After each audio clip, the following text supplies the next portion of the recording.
All right, everybody. I think all of us have been waiting for this video, and finally, we are here to talk about rebalancing. So, as existing investors in small case and subscribers to Right Research's portfolios, we acknowledge that you are already aware about rebalancing. However, as small case managers, it is our duty to provide fair and transparent advice to all our investors. There are certain unforeseen charges associated with rebalancing. These charges do not seem substantial at start but have a large impact when they start to reoccur. We rebalance our small case portfolios on a monthly basis, and so this can add up. You can reduce this amount by making a small change to the small case rebalance order screen before hitting the confirm button. Today, we take a leap forward and would help you understand what these charges are, how they occur during a rebalance, and how to mitigate them.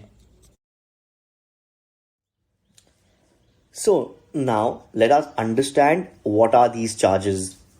When any stock is sold in the equity market, there is a fixed charge called the DP or depository participant charge that is charged by the broker and given to the depository. Now, as you can see on the right hand side of the screen, there are two depositories in India that hold the stock for you. NSDL, which is the National Securities Depository Limited, and the CDSL, which is the Central Depository Services. When it comes to understanding these charges, there are two important things that one should keep in mind. Always remember that for every individual stock sold, you pay a fixed DP charge. Necessarily, this doesn't mean that you pay a charge for buying a stock as well.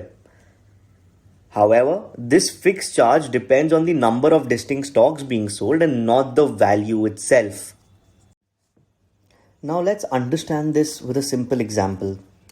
If your broker is Zerodha and you sold one stock of Reliance through its platform, for this sale transaction, you would be charged a fixed amount of Rs 13.5 plus GST, which is collected on your behalf by Zerodha and paid to the depository, in this case the CDSL or NSDL, as a small fee, and this charge reflects on the invoice from your broker. So do not forget, this charge is irrespective of the quantity of stocks sold. This means if you sell one share each of 8 different stocks, your DP charges are 8 into Rs 13.5 plus GST, which equals to Rs 127.44 paise. If you sell 100 shares each of those 8 stocks, you pay the exact same amount. A little crazy if you think about it, but it's probably because the extent of activity at the depository's end is the same, irrespective of the value of the transaction. So do not forget, this charge is irrespective of the quantity of stocks sold. This means if you sell one share each of 8 different stocks, your DP charges are 8 into Rs 13.5 plus GST, which equals to Rs 127.44 paise. If you sell 100 shares each of those 8 stocks, you pay the exact same amount. A little crazy if you think about it, but it's probably because the extent of activity at the depository's end is the same, irrespective of the value of the transaction. So let's understand how do these charges occur during a rebalance. When we, small case managers, in this case Right Research, uploads the portfolios at the back end, small case takes stock weights as the inputs. It then generates the buys and sells on your individual small case account by applying those weights to arrive at the number of shares that need to be bought and sold. So basically everything is done on a weight basis, the weight basis of the stock. So here's the catch. But rebalance portfolios are uploaded the previous night. So while we, the small case manager, considers the last closing price to arrive at target weights, small case uses price at the time of your rebalance. That's exactly why and when more buys and sells than required are generated on small case. Confused? Don't worry, let's understand this with a simple example.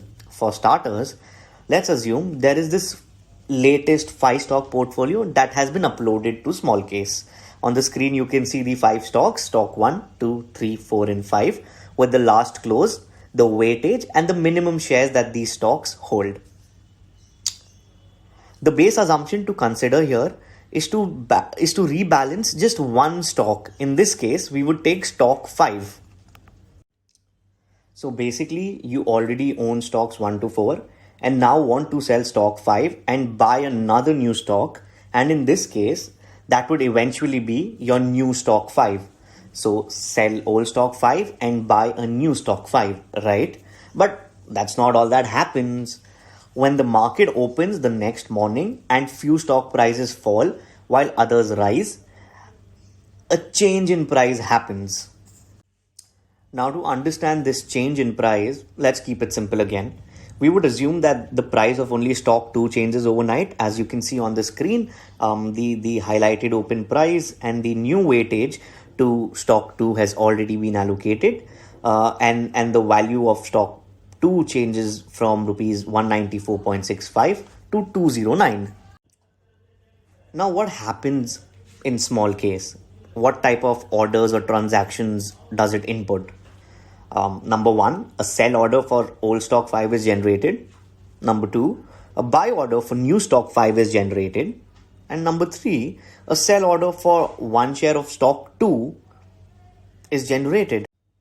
But hey, wait a sec. You did not place any order for stock 2 while the price just changed overnight, correct? So why was a sell order for 1 stock of stock 2 got generated? It's simple as discussed earlier. While a Smallcase manager considers the last closing price to arrive at target weights, Smallcase uses price at the time of your rebalance. Hence, when the price of stock 2 goes up, its new weight in the portfolio deviates from the target weight, so the minimum number of shares needed to maintain target weight drops from 9 to 8.